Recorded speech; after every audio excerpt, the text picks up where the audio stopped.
아멘. 할렐루야. 우리 믿음의 친구들 축복합니다.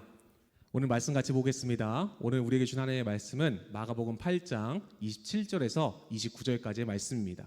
우리 비록 보이진 않지만 여러분이 있는 자리에서 우리 큰 소리로 같이 한번 읽어볼까요? 준비 시작. 예수와 제자들이 빌립보 가이사랴 여러 마을로 나가실새 길에서 제자들에게 물어 이르시되 사람들이 나를 누구라고 하느냐? 28절입니다. 제자들이 여짜와 이르되 침례 요한이라 하고 더러는 엘리야 더러는 선지자 중에 하나라 하나이다. 마지막 29절입니다. 우리 큰 목소리로 시작.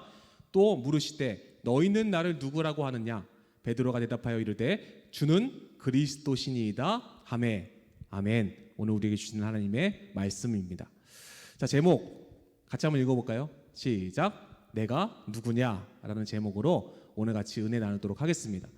여러분들 역사상 위대한 화가들이 많아요, 그렇죠? 그 중에 오늘 목사님이 말하고 싶은 화가는 레오나르도 다빈치라는 화가가 있어요.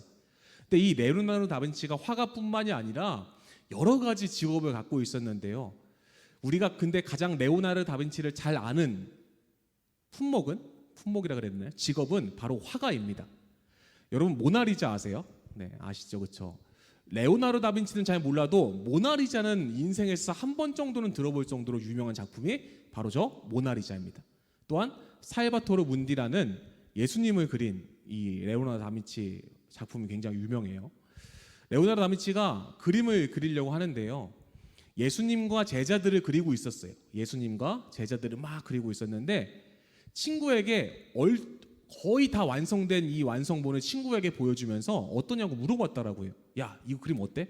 물어봤대요.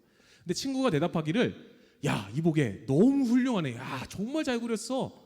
그러면서 나는 예수님이 손에 든 저 잔이 너무 사실 같아서 인상 깊어 라고 레오나르도 다빈치에게 얘기했다고 합니다. 그때에 레오나르도 다빈치가 갑자기 그림을 딱 뺐더니 자기 화실로 가더니 예수님 손에서 잔을 지우기 시작하는 거예요. 거의 다 완성된 그림인데 갑자기 예수님 손에서 그 잔을 지우기 시작하는 거예요. 그래서 친구가 깜짝 놀라갖고 아니 너무나 저렇게 잘 그린 왜 잔을 지우려고 하나? 라고 물어보자 레오나르도 다빈치가 이렇게 대답했다고 합니다. 아무것도 이 그림에서 예수 그리스도보다 더 중요한 것은 없어야 하기 때문이네 라고 대답하면서 그림을 지우고 완성했는데요. 그 그림이 우리가 잘 아는 최후의 만찬이라는 그림이라고 합니다. 예수님의 손에 들린 그 잔이 너무 사실 같아서 칭찬한 이 친구의 대답에 이 그림에서 예수님보다 더 뛰어나고 더 눈에 들어오는 것은 없어야 하기 때문에 그 잔을 지운 이 레오나르도 다빈치의 그 믿음과 신앙이 오늘 저와 여러분에게 있길 소원합니다. 예수님만이 우리의 삶에 가장 빛나야 되고 예수님만이 우리의 삶에 그 어떤 것보다도 가장 가치 있는 분임을 우리가 믿음으로 고백하는 저와 여러분 되시길 간절히 축원합니다. 오늘 말씀은요, 가이사랴 빌립보라는 지역에 예수님과 제자들이 같이 걸어가고 있었어요. 근데 걸어갈 때 예수님께서 제자들을 바라보면서 두 가지 질문을 하십니다. 첫 번째 질문 뭐라 그래요? 사람들은 나를 누구라고 하느냐? 라고 예수님께서 제자들에게 물어보세요. 그 당시 사람들이 예수님을 어떻게 생각하는지 예수님 궁금하셨던 것 같아요. 그렇죠? 그리고 두 번째 질문은 너희는 나를 누구라고 하느냐? 이 두 가지 질문을 하세요. 저는 이 말씀을 묵상하다가 이 질문을 우리에게 하는 것 같더라고요. 목사님에게 하는 것 같고 또한 여기 있는 여러분들에게 이 질문을 주님께서 오늘 하시고 계신 거예요. 여러분에게 물으십니다. 사람들은 나를 누구라고 하느냐? 또 여러분에게 물으십니다. 너희는 나를 누구라고 하느냐? 누구라고 하느냐라는 것은 어떻게 생각하냐? 어떤 존재이냐? 너희에게 내가 무슨 의미이냐라는 그런 질문인 거죠. 이때에 사람들 나를 누구라느냐에 대한 대답으로 제자들이 세 가지를 얘기합니다. 첫 번째는 침례 요한입니다 라고 얘기해요. 그 당시 침례 요한은 위대한 설교가였어요. 하나님의 나라를 선포했고 회개시켰으며 세례를 베푼 이 침례 요한입니다 라고 얘기해요. 근데 이것은 정답이 아니었습니다. 왜냐하면 예수님께서 원하시는 대답은 사람이 아니라 하나님의 아들인 것을 제자들에게 원하셨던 거예요. 근데 제자들이 예수님은 위대한 설교자입니다. 위대한 스승입니다. 이런 식으로 인간적인 차원에서 대답을 하니까 예수님께서는 만족하지 않으셨던 것 같아요. 근데 가만 생각해 보면 우리 주변의 세상 사람들을 봤을 때 예수님에 대해서 위대한 설교자, 위대한 스승이라고 생각하는 사람들도 분명히 있을 거예요. 또한 여기 예배를 드리는 여러분 중에서도 예수님을 위대한 스승 정도의 존경하는 인물로 생각한다면 그것은 예수님에 대해서 잘 모른다고 할 수 있죠. 자, 두 번째 대답은 엘리야입니다. 사람들이요 그러는데요, 예수님을 엘리야라고 말해요 라고 대답했다고 해요. 엘리야는 그 당시 구약시대 때 특별한 능력이 있었던 사람입니다. 기도로 비를 내리게 하고 기도로 비를 멈추게 한 능력의 사람이었어요. 한마디로 말하면 예수님은 능력 있으신 분입니다 라고 대답한 거예요. 근데 이것도 정답은 아닙니다. 왜냐하면 엘리야도 사람이었기 때문이에요. 예수님께서는 인간의 몸을 입고 이 땅에 오셨지만 하나님이셨고 또한 하나님의 독생자의 아들이셨습니다. 그렇기 때문에 이 말도 정답은 아니었던 거예요.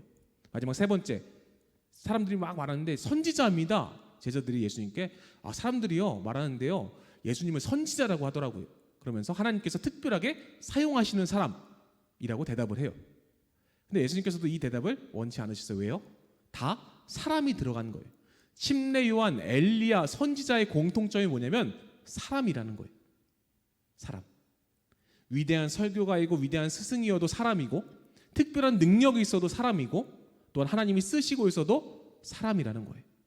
하지만 주님께서 원하시는 대답은 하나님의 아들로 이 땅에 오셨기 때문에 주님께서 원하시는 대답은 따로 있었다라는 거예요. 목사님이 이 질문에 대해서 가만히 생각해 보면서 지금 우리가 사는 2020년도 지금 이 시대 속에서 많은 사람들은 예수님을 뭐라고 생각할까요? 위대한 스승이라고 생각할까요? 예수님을 특별한 능력 있는 사람이라고 생각할까요? 예수님을 하나님이 쓰시고 있는 특별한 사람이라고 생각할까요? 아닙니다. 지금 우리 주변을 둘러보고 또한 기독교를 바라보는 시선을 보면 다 이런 식으로 바라보고 있는 것 같아요. 그리스도인들로 인하여서 예수님의 이름에 먹칠을 하고 있는 장면들이 우리 주변에 너무나 많다라는 것이죠. 그러면 사람들은 비하하기 위해서 오른쪽에 보면 개독이라고 부릅니다. 그 비아냥거리는 그 안 좋은 개에다가 기독교의 독을 합쳐갖고 개독교라고 불릴 정도로 지금 많은 사람들이 예수님을 바라보는 시선 정말 최악의 상황으로 바라보고 있는 게 지금 시선인 것 같아요. 이런 상황 속에서 여러분은 예수님을 뭐라고 생각하십니까? 너희는 나를 누구라 하느냐? 주님께서 오늘 여러분에게 묻고 계십니다. 여러분에게 있어서 예수님은 어떤 분이신가요? 학교 생활하다 보면 분명히 주변에 친구들 같이 생활하잖아요. 그렇죠? 생활하면서 내가 기독교인 게 굉장히 부끄럽고 드러내기 싫을 때가 있어요. 대표적인 게 목사님 청소년학교 시절 때 그 밥 먹을 때 기도하는 거가 굉장히 부끄러웠거든요. 왜냐면 사람들이 예수님 믿는 거 알고 있거든요. 근데 밥 먹을 때 기도하면 유난 떠네 막 이런 소리 할까 봐 오히려 그냥 눈 뜨고 이렇게 기도하고 먹었던 적도 있고, 또한 지금 여러분 친구들 중에서는 기도도 안 하고 밥을 먹는 친구들도 분명 있을 수도 있어요. 물론 그게 중요한 게 아니지만 내가 기도함을 통해서 그리스도인인 게 드러나는 게 싫은 친구들도 분명히 있을 거예요. 그렇다면 여러분에게 있어서 예수님은 누구입니까? 너희는 나를 누구라 하느냐? 예수님께서는 오늘 여러분에게 질문하고 계십니다. 오늘 말씀에서도 똑같이 물어보세요. 제자들에게 너희는 나를 누구라고 하느냐? 그래, 사람들은 선지자, 엘리야, 침례 요한이라고 말해. 근데 너희는 나를 누구라고 생각하냐? 주님께서는 제자들에게 물으십니다. 그때에 29절에 보니까요, 베드로가 이렇게 말해요. 베드로가 대답하여 이르되 주는 그리스도이시니라 하매. 주님은 그리스도이십니다 라고 베드로가 나가서 당당하게 고백해요. 근데요, 가만 살펴보면 이 헬라어 원문으로 보면 그 주는 그리스도이십니다 라는 그 단어 앞에 그라는 정관사가 붙어요. 정관사가 굉장히 강조되는데요, 주는 그리스도이십니다. 근데 그 그리스도라는 거예요. 그 그리스도가 누구냐? 바로 우리가 기다리던, 우리가 메시아로 믿는 바로 그 주님이십니다 라는 게 그라는 단어 안에 생략되어 있는 표현이라는 거예요. 베드로는 믿었어요. 주님이 바로 그 메시아이시다, 바로 그 하나님의 아들이다 라는 것을 베드로는 믿고 고백한 것이죠. 우리 지난주에 그리스도가 무엇인지에 대해서 배웠어요. 기름 부은 자라는 얘기죠. 그렇죠? 메시아, 기름 부은 자. 그래서 바로 우리가 기다렸던 왕, 우리가 기다렸던 메시아가 바로 주님이십니다라고 베드로가 고백한 거예요. 참 위대한 고백이죠. 그렇죠? 저는 이런 고백이 저와 여러분의 고백 가운데 있기를 간절히 소원합니다. 예수님께서는 세상 사람들이 손가락질하고 비판받는 그런 하찮은 이름이 아니라는 거예요. 그런 분이 아니라는 거예요. 지금 우리의 주변의 상황이 교회를 욕하고 있고 기독교를 개독교라고 욕하고 있고 예수님이 참 신이 아니고 허위사실이다, 신화적인 인물이다라고 비판하고 비난할 정도로 지금 예수님의 이름의 권위가 정말 바닥을 치는 상황인 것 같습니다. 그때 우리가 그리스도인으로서 주님께서는 눈물 지는 눈으로 우리를 바라보시며 물어보실 거예요. 그래, 세상 사람들은 나를 그렇게 욕해도 너희는 나를 누구라고 하느냐? 세상 사람들이 그렇게 나를 욕하고 비난해도 좋아. 근데 너는 나를 누구라고 생각하느냐? 주님은 오늘 우리에게 묻고 계십니다. 여러분이 생각하는 예수님은 누구인가요? 형식적으로 주일날 예배드리는 걸 받는 분? 그 정도로만 예수님을 생각하시나요? 아니면 내가 공부 안 할 때, 공부가 잘 안 될 때 기도하면 그 공부를 잘 되게 해주시는 분? 나의 기도를 응답해 주시는 분 정도로만 예수님을 생각한다면 그것은 예수님께서 원하시는 대답이 아니라는 거예요.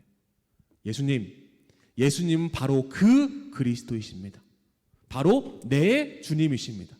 나의 왕이시고 나의 삶과 나의 인생을 주관하시는 메시아 예수 그리스도이십니다. 라는 그런 고백이 오늘 저와 여러분의 삶 가운데 있게 간절히 축원합니다. 그때의 그 예수의 이름은 능력이 있는 것이고 그때의 그 예수의 이름은 치유가 있는 것이고 그때의 그 예수의 이름은 권세가 있고 회복이 있고 자유가 있음을 여러분 믿으시길 소원합니다. 오늘 불렀던 찬양처럼 예수 이름에 능력이 있고 예수 이름에 치유가 있고 권세가 있고 회복이 있고 자유가 있다라는 이 입술의 고백처럼 우리가 세상에 당당히 나아갔을 때 세상 사람들이 말해요. 야, 예수님이 누군데? 라고 말했을 때 예수는 그리스도시요 살아계신 하나님의 아들이시고 그 이름에 능력과 치유와 권세와 회복과 자유와 구원이 있습니다 라고 당당히 말할 수 있는 저와 여러분 되기 소원합니다. 목사님이 적은 글인데요. 한번 큰 목소리로 한번 읽고 우리 결단할까요? 우리의 인생을 주관하시는 분이 누구예요? 바로 예수님이시고 나의 죄 때문에 십자가에서 피 흘려 우리를 구원하신 분이 바로 예수님이시고 그분을 온전히 알려고 할 때에 예수님의 이름이 능력이 되고 치유가 되고 권세가 되고 회복이 되고 자유가 되고 구원이 되는 그 은혜를 경험하시는 저와 여러분 되시기를 간절히 축원합니다. 세상에 당당히 예수님의 이름을 드러내세요. 세상에 당당히 예수님의 이름을 선포하세요. 교회가 욕먹는 이 시점에서 또한 예수님의 이름이 정말 바닥으로 떨어진 이 시점에서 너희는 나를 누구라고 하느냐? 질문하신 주님의 음성을 이 시간 마음에 새기고 이 땅을 살아갈 때 주님의 자녀로 당당히 살아가시는 저와 여러분 되시기를 간절히 축원합니다.